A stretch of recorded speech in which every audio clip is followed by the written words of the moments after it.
Welcome back to Swarnali ration. আশা করি সবাই খুব ভালো আছো, আমিও খুব ভালো আছি।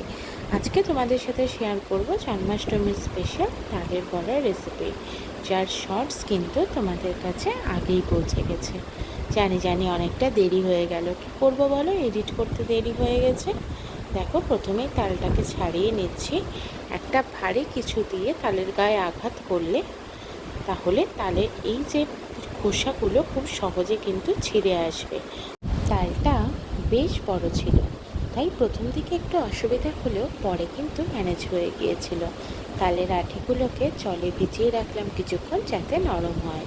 এখানে তোমরা চুন জল ইউজ করতে পারো, যাতে তালের তেতো ভাবটা কেটে যায়। আমার এখানে তালটা বেশ ভালোই মিষ্টি ছিল, তাই আর আমি ইউজ করিনি, নর্মাল জলেই চুবিয়ে রেখেছিলাম। তারপর বেতের ছুরির সাহায্যে তাল ঘষে নিচ্ছি।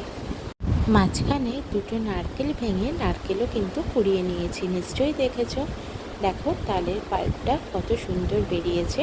এবার একটা ছিদ্রযুক্ত পাত্রের সাহায্যে ছেঁকে নেব, যাতে কোনো আঁশ যাতে না থাকে। এরকমভাবে কুড়িয়ে তালের পাল্পটা ছেঁকলে একদম নিট অ্যান্ড ক্লিন তালের পাল্প পাওয়া যায়। এবার তালের পাল্পের মধ্যে 250 গ্রাম সুজি, 250 গ্রাম ময়দা, 250 গ্রাম চিনি আর কিছুটা নারকেলের কুচি দিয়ে ভালো করে ফেটিয়ে নিতে হবে। এখানে কিছুটা তাল আমি তালের ক্ষীর বানানোর জন্য উঠিয়ে রেখেছিলাম, যার রেসিপি কিন্তু আমার পেজে আছে, আমার চ্যানেলে আছে, তোমরা চাইলে সেখান থেকে কিন্তু দেখে নিতে পারো। এবার সব কিছু দিয়ে ব্যাটারটা তৈরি করে নিতে হবে, আর ভালো করে কিন্তু ব্যাটারটা ফাটাতে হবে।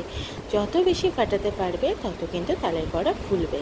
অনেকটা সময় ধরে ফেটিয়ে নিয়ে ভাজার আগে কিছুটা মৌরি ছড়িয়ে আঙুলে করে এরকমভাবে ছোট্ট ছোট্ট গোল্লা করে ভেজে নিয়েছি গরম তেলে। দেখবে কি সুন্দর বড়াগুলো ফুলে উঠবে আস্তে আস্তে। তেলটা খুব বেশি গরমও করবে না, আবার খুব হালকা গরমও করবে না, মিডিয়াম রাখবে, তাহলে কিন্তু তালের বড়া ভালো হবে। এটা একটা ছোট্ট টিপস। কেমন লাগলো অবশ্যই জানিও কিন্তু। ভালো লাগলে আমার চ্যানেলটার পাশে থেকেও আমার চ্যানেলটাকে সাবস্ক্রাইব করে দিও, আর ভালো লাগলে অবশ্যই একটা লাইক করো, আর তোমার প্রিয় মানুষদের সাথে শেয়ার করো। দেখেছো কীরকম বড়াটা ফুলে উঠেছে? কেমন লাগলো অবশ্যই জানিও কিন্তু। আর পুজো তো প্রায় চলেই এলো, বলো সকলকে শুভ শারদিয়া। Bye bye.